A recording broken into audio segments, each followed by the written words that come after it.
खून से लथपथ एक बूढ़ा व्यक्ति सुपरमार्केट में आ रहा था। बूढ़ा आदमी जल्दी में सुपरमार्केट में अंदर घुस गया। उन्होंने सभी को बताया कि कोहरे में राक्षस है। सुपरमार्केट के सारे दरवाजे को तुरंत बंद कर दिया जाना चाहिए। इस समय तक कोहरा पूरे शहर में फैल गया था। हर कोई अपनी जान बचाने के लिए दौड़ रहा था। तभी यह आदमी को कार में जाना पड़ा। जल्द ही वो कोहरे से घिर गया। सुपरमार्केट में लोगों ने दृश्य को देखा और उन्होंने जल्दी से दरवाजे को कसकर बंद कर लिया। हर कोई डर से भर गया था। वे कैसे जीवित रह सकते हैं। वे सभी अचानक शोर से घबरा जाते हैं। जब एक महिला ने कहा कि वो बाहर निकलना चाहती है, उसने अपने आसपास के लोगों से मदद मांगी, लेकिन कोई भी उसकी मदद करने को तैयार नहीं था। महिला हताशा में अपने आप बाहर चली गई और धुंध में गायब हो गई। डेविड नाम का आदमी वो सहयोग से एक गोदाम में आ गया। अचानक उन्होंने गोदाम के दरवाजे के पीछे एक अजीब आवाज सुनी। इसके बाद एक दुर्घटनाग्रस्त ध्वनि हुई और ध्वनि जोर से और जोर से होने लगी। वो वापस चला गया और सुपरमार्केट प्रबंधक को स्थिति की सूचना दी। प्रशासकों ने पाया कि जनरेटर टूट गया था और इसे ठीक करने के लिए बाहर जाने की जरूरत थी। इस बार आदमी ने कहा कि वह जाना चाहता है, जबकि डेविड ने सोचा कि बाहर राक्षस है और बाहर जाना खतरे से खाली नहीं है। लेकिन वो आदमी उससे ये एक आदमी रस्सी बांधकर धुंध में जाने लगता है। अचानक रस्सी हिंसक रूप से आगे बढ़ने लगती है। गति तेज और तेज हो गई। आदमी ने जल्दी से अपनी पूरी ताकत से रस्सी को खींचना शुरू कर दिया।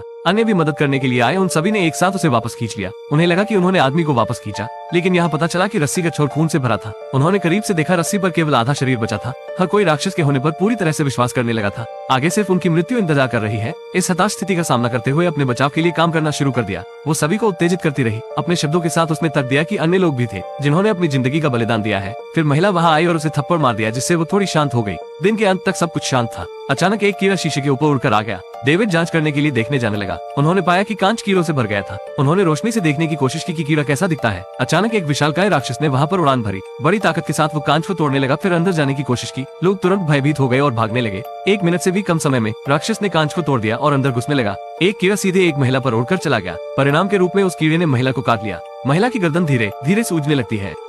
सिपाही अंदर जाने के लिए कांच के दरवाजे पर अपने हाथ मारने लगता है, लेकिन अंदर के लोग उसे असहाय रूप से देख रहे थे। तभी उसी समय उसके पीछे एक बड़ा राक्षस दिखाई देता है। वो अपने आप को वहां जितना हो सके उतना जमाने की कोशिश करता है, लेकिन अंत में केवल एक खूनी हाथ की छाप कांच पर रह जाती है, जिसे देखकर अंदर के लोग हंसने लगते हैं। इस कोहरे में असली राक्षस आखिर कौन है? डेविड और उसका समूह फार्मेसी में पहुंचे। पहले सब कुछ ठीक चल रहा था। उन्हें बहुत दवा मिली। अचानक उन्होंने देखा वहाँ पर बहुत सारे शव थे और वे सभी मकड़ी के जाले द्वारा लटका दिए गए थे। तभी एक उंगली अचानक टोपी वाले आदमी की गर्दन में डाल दी गई। उन्होंने करीब से देखा, यह वकील है जो शुरुआत में भाग गया था। इस बिंदु पर वो पहले से ही मकड़ी के जाले में उलझा हुआ था। अचानक कई छोटे मकड़ियां उसके चेहरे से विस्फोट हो गए। इस समय फार्मेसी में अन्य सभी मकड़ियां बाहर आने लगी।